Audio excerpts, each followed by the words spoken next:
24 heures après la dissolution des partis politiques et organisations à caractère politique par le président de la transition, le ministre délégué chargé des réformes politiques a donné les raisons qui ont motivé cette décision. Vous allez les découvrir dès l'entame de ce journal. Il ne reste plus que quelques semaines pour remettre le projet de la charte pour la paix et la réconciliation nationale au président de la transition. Le document est en phase de finition selon la commission de rédaction du dit projet. En débandade face à la montée en puissance des FAMA, les groupes armés terroristes s'en prennent lâchement aux civils. Des forains en ont fait les frais en début de semaine dans des localités du nord du Mali. Vous allez en savoir davantage sur ces incidents dans cette édition et voilà donc pour les sommaires.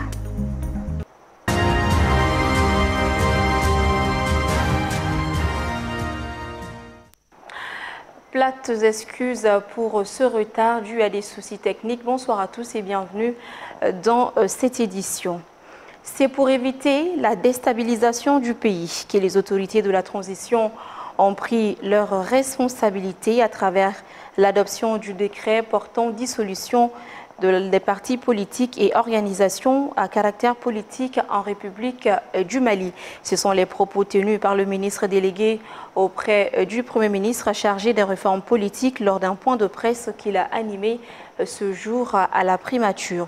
Cette rencontre avec les hommes de médias avait pour objectif d'apporter des explications à cette décision du président de la transition et les partager avec l'opinion publique. Adam Tangara, Montalawata. La dissolution des partis politiques et des organisations à caractère politique intervient à un moment où la situation socio-politique du pays est très tourmentée. Au lendemain de cette décision, le ministre délégué auprès du Premier ministre chargé des réformes politiques a jugé nécessaire d'apporter des explications sur le contexte de cette dissolution. Dans un premier temps, nous avons consulté les partis politiques eux-mêmes et les organisations de la société civile. Malheureusement, les résultats ne nous ont pas permis d'avoir des éléments d'appréciation suffisants pour procéder à la modification ou à l'écriture d'un nouveau texte. C'est là que nous avons décidé, au niveau du Conseil des ministres, de consulter les forces vives de la nation. Alors, les recommandations qui sont sorties, parmi les recommandations, il y a une recommandation forte qui demandait la dissolution des partis politiques, avec comme modalité l'abrogation de la loi portant charte des partis politiques et également l'abrogation de la loi portant statut de l'opposition politique. Alors, dès qu'on a entamé la procédure d'abrogation de ces lois, vous avez vu tous les mouvements qui s'est développé avec les interprétations souvent qui n'avaient rien à voir avec le sujet et finalement une situation qui visait vers les troubles à l'ordre public. Selon le ministre délégué, les autorités se sont vues contraintes de dissoudre les partis politiques pour la quiétude du pays. Le gouvernement était obligé de prendre ses responsabilités. Alors, mais ce qu'il faut préciser, c'est que la loi qui abroge la charte des partis politiques, cette loi déjà annonce la suite du processus. C'est-à-dire qu'elle dit qu'une loi déterminera les conditions de formation et d'exercice des partis politiques conformément à la Constitution.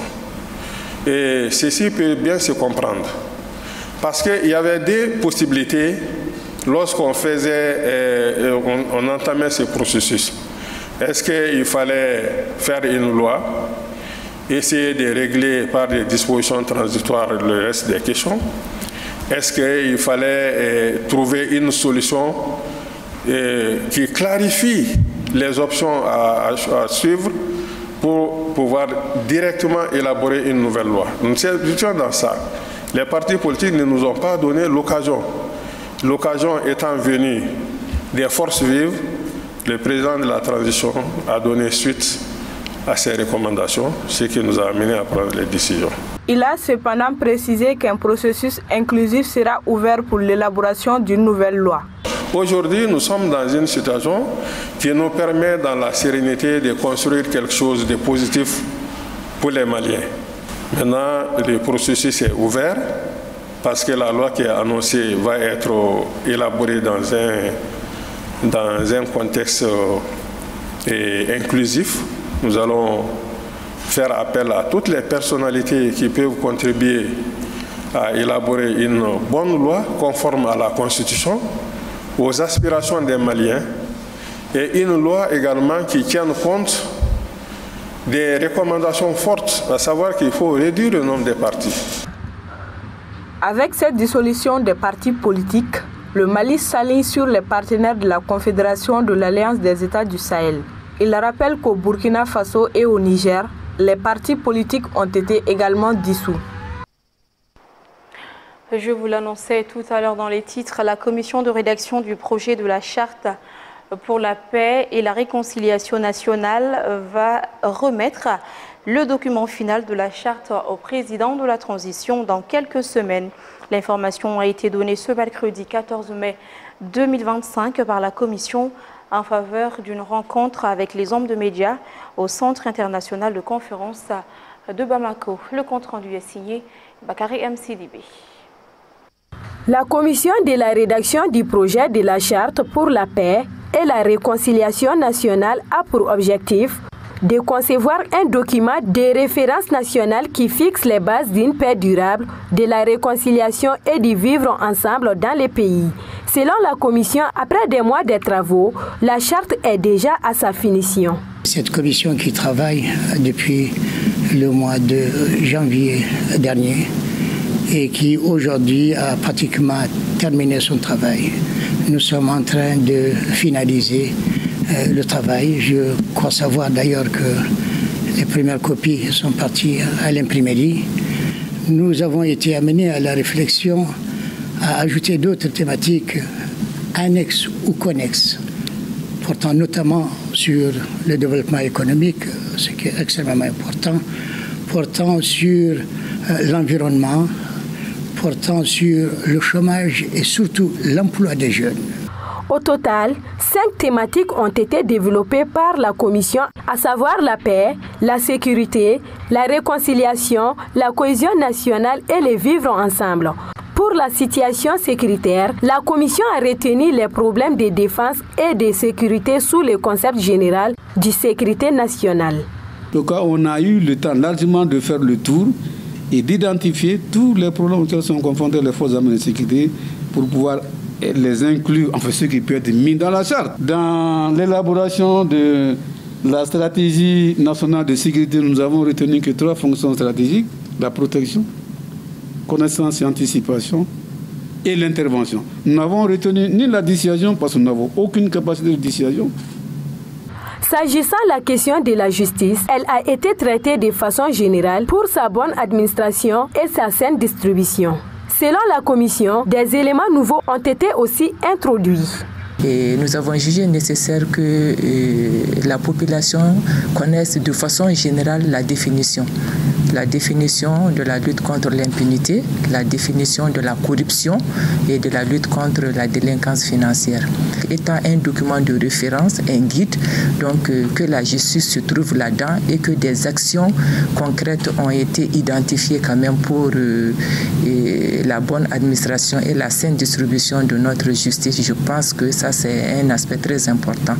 À noter que cette nouvelle charte vise à consolider les acquis du processus de paix, y compris l'accord pour la paix et la réconciliation nationale issu du processus d'Alger, tout en corrigeant ses insuffisances. Vous l'aurez compris, ce n'était pas la voix de Bakary M. Sidibé, mais plutôt de Oumouna Traoré qui a commenté ce compte-rendu. Par ailleurs, conformément au règlement 14 de l'UEMOA, le gouvernement du Mali a entrepris des mesures afin de régulariser et d'aligner sur les normes en vigueur tous les camions appelés hors gabarit ou hors normes.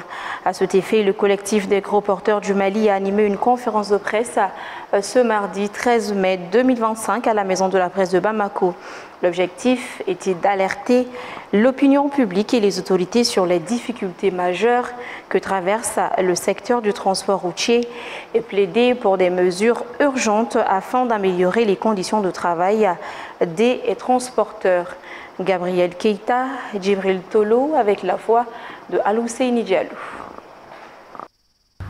Cette rencontre entre les journalistes et le collectif des gros porteurs du Mali, qui regroupe plusieurs fédérations et syndicats de transport dont le GTR-MGP, la FG-Tram, le Saint-Louis, le Sinacor, la FENA Group, Benkadi, Satim et STA, vise à présenter une position unifiée concernant l'application du règlement 14 de l'UEMOA. L'objectif du collectif est également d'édifier l'opinion publique sur ces revendications. Dans une déclaration commune, le collectif a exprimé sa préoccupation face à l'absence de dialogue entre le pouvoir public et les acteurs du transport routier.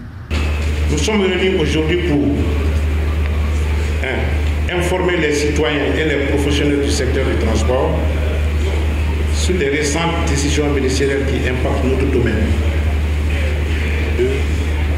Exprimer la position unifiée des transporteurs pour une application raisonnable du règlement 14 de l'UEMOA. 3. Renforcer la visibilité des revendications des transporteurs. Plus concrètement, cette mesure de régularisation concerne notamment tous les camions dont la longueur dépasse les 16 mètres 50 voire 17 mètres. Conséquemment, dont le tonnage est supérieur à la norme standard autorisée sur nos routes. Évidemment, la phase d'application de la mesure a débuté le 1er avril 2025, mais non sans difficulté, et dont les plus notables sont entre autres 1. L'arrêt forcé de plusieurs centaines de camions au niveau des différentes frontières de notre pays, dont plusieurs transporteurs des produits périssables. Pour illustrer cette situation, les membres du collectif ont évoqué des exemples concrets de difficultés qu'ils rencontrent quotidiennement et fait des propositions qu'ils jugent pertinentes pour améliorer la situation du secteur du transport au Mali. Notre collectif déplore l'absence de dialogue de pouvoir public avec les acteurs du transport routier, attire l'attention du département de tutelle sur la nécessité d'associer pleinement les syndicats que nous sommes dans des soucis d'une meilleure prise en charge des préoccupations des professionnels du secteur. C'est pour cette raison que le collectif des fédérations et des syndicats de transport du Mali, conscient du rôle majeur du gros porteur dans l'acheminement et l'approvisionnement des populations, est soucieux que les mesures pour allier les dimensions et capacités de certains camions hors cavalerie sous les normes standards en vigueur dans les pays de l'espace IMOA nécessite une évaluation en mi-parcours pour son application optimale. Qu'à travers ces points de presse, notre collectif entend rappeler au gouvernement à travers le département du TEL que 1. Les transporteurs et les syndicats n'ont été associés ni de près ni de loin à ces discussions et négociations. Et c'est, malgré la présence du CNTR, notre fêtière, mais qui est différent des syndicats. Ainsi, le collectif espère susciter une prise de conscience et initier un dialogue constructif avec les autorités compétentes afin de favoriser un environnement de travail plus efficient et plus sécurisé pour les transporteurs au Mali. Actualité sur un tout autre plan, face à la pression des FAMA, les terroristes ne font que s'attaquer lâchement aux pauvres civils. Au moins 2 attaques des hommes armés non identifiés ont visé des forains dans des localités du nord du pays. Le premier entre Gao et Bourem et le second dans le secteur d'Indélimène. Fatoumata Nombele nous en parle. Des hommes armés non identifiés ont attaqué des véhicules des forains entre Gao et Bourem, ce lundi dernier vers 9h, apprend-on de nos confrères de Studio Tamani. Les occupants précisent la même source ont été torturés et dépouillés de tous leurs biens, vêtements, téléphones et argent. D'autres véhicules ont dû leur salut à l'annonce de l'arrivée des partenaires russes, informe la même source. Le même jour, un camion des forains de retour du marché dans de l'Imen a été braqué dans la soirée par des hommes armés non identifiés à Infizaran. Le bilan de cette attaque est, selon des témoignages, de 3 blessés, dont 2 graves, et des biens emportés, selon Studio Tamani. Les assaillants, au nombre de 2, sont répartis à moto avec l'argent et des téléphones portables des passagers. Les blessés ont été admis au centre de santé d'Ansongo.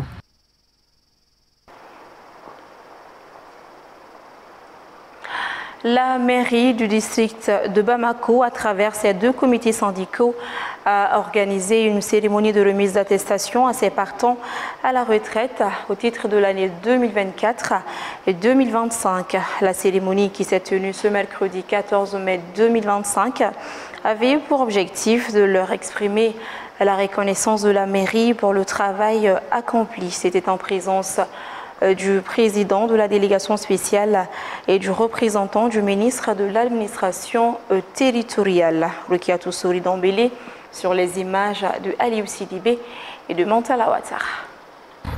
Après des années de service à la mairie du district, près d'une dizaine de travailleurs ont fait valoir leurs droits à la retraite. À leur endroit, une cérémonie de renaissance a été organisée par les travailleurs de la mairie du district. En ce moment où vous nous quittez, je voudrais vous exprimer notre reconnaissance pour le bon travail que vous avez accompli au sein de la mairie du district. Beaucoup de souvenirs me viennent à l'esprit car nous avons traversé un nombre de situations passionnantes, difficiles parfois, mais humainement enrichissantes. En saluant vos familles ici présentes, je formule à vos endroits des souhaits de longue vie et vous remercie une nouvelle fois de votre dévouement à notre collectivité. Tout comme le président de la délégation spéciale de la mairie, le représentant du ministre de l'administration territoriale a exprimé sa gratitude aux partants à la retraite pour les années de service et leur contribution au développement du district de Bamako. Le repos que vous entamerez ou que vous avez déjà entamé est donc amplement mérité. Et notre pays est reconnaissant pour le sacrifice consenti tout au long de vos carrières respectives. À ceux qui n'ont pas eu la chance de voir ces jours, pour cause de rappel à Dieu, nous adressons nos sincères condoléances aux familles éplorées et prions pour le repos de leur âme. Membres du personnel de la mairie du district, je vous invite à vous inspirer de l'exemple de vos aînés, ces hommes et femmes braves qui ont servi avec loyauté et courage la mairie du district. Les héros du jour ne peuvent que remercier les initiateurs pour cette marque de considération à leur endroit. Ce geste, cet événement d'aujourd'hui a été organisé par les 2 syndicats de la mairie de Bamako pour remettre des attestations de reconnaissance à ces 2 années de partance, à savoir 2024 et 2025. Nous les remercions pour le geste de reconnaissance et c'est le souhait de tous. Nous leur souhaitons qu'eux aussi puissent bénéficier de ces attestations à la fin de leur carrière. Vraiment, nous sommes très heureux et très contents pour ces reconnaissances-là, pour le service rendu à la nation, voire à la mairie et à la population de Bamako. La cérémonie a pris fin par la remise des attestations aux retraités et des prestations d'artistes.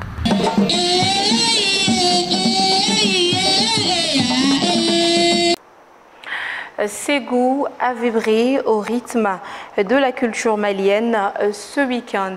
En effet, après une première étape mémorable à Kati, les 9 lauréats de Orange Music Talent ont fait vibrer la cité des Balanzans ce week-end avec des chansons purement mondingues. Cette caravane qui vise surtout à promouvoir la riche culture du Mali a été vivement saluée par la population de Ségou. Omar Koïta, Ibrahim Daou était à Ségou au compte de renouveau. Suivons ensemble leur compte rendu. Comme promis, la cité des Balanzans a vibré pendant des nuits au rythme de la caravane d'Orange Music Talent. Devant un public venu des 4 coins de la ville, les talents ont livré un spectacle à hauteur de souhait. La soirée a démarré sur la chanson collective Anko Mali, déclenchant ainsi une vague d'applaudissements.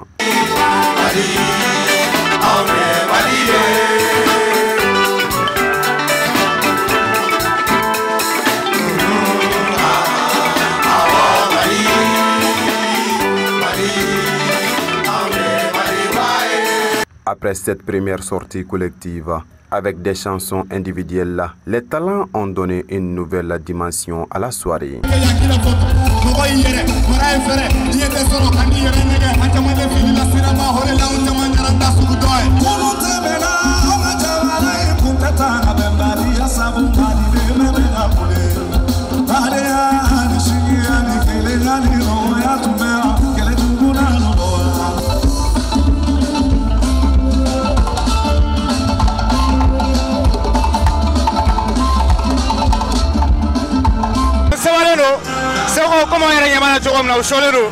Et vraiment la présentation était cool, vraiment, et puis j'ai donné à fond et vraiment c'est où on a gagné.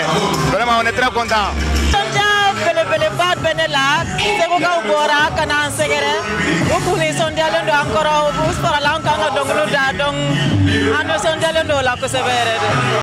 Artistes, organisateurs et spectateurs étaient unis par une ferveur célébrant la richesse culturelle du Mali.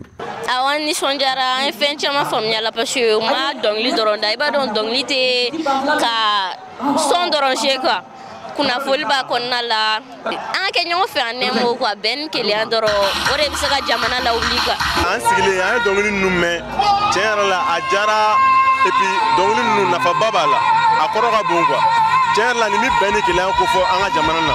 Animisi wasalen barero parce que jama bora kunu on multipliera par 2. Donc quasi prestation mais ce qu'on peut remarquer c'est que plus caravane méga avancé, plus amélioration méga do talent prestation là. Donc avec animisi wasa pas de gata fait. Le maire de la commune urbaine de Ségou, présent à la soirée, a vivement apprécié le spectacle. Vraiment, mais Orange,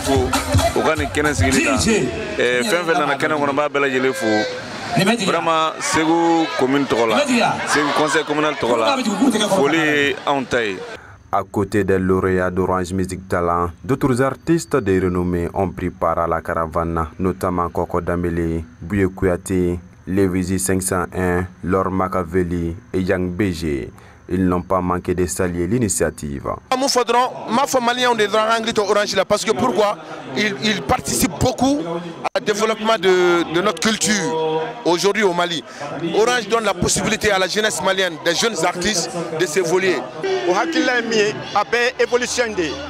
Orange c'est ça. Donc, l'initiative, moi j'ai soutenu depuis au début, il faut changer en quel. La caravane d'Orange Music Talent, c'était aussi des formations, coaching, des matchs de football, des luttes traditionnelles et bien d'autres activités bénéfiques à la jeunesse ségovienne. Cette édition est terminée, nous la refermons avec ce communiqué émanant de la mairie du district de Bamako. Voici la teneur. Le président de la délégation spéciale de la mairie du district de Bamako rappelle au public que l'occupation entraînant le blocage total des rues et voies publiques pour les cérémonies privées, mariage, baptême ou autres, est interdite sur toute l'étendue du territoire du district de Bamako, conformément aux dispositions de l'article 652-1 alinéa 4 du Code pénal. Le président de la délégation spéciale s'est compté sur la bonne compréhension et l'esprit civique de tous. Merci à l'ensemble de l'équipe de réalisation de cette édition. Merci à vous de l'avoir suivi. Surtout, merci de votre patience. On se retrouve demain à la même heure. Bonsoir.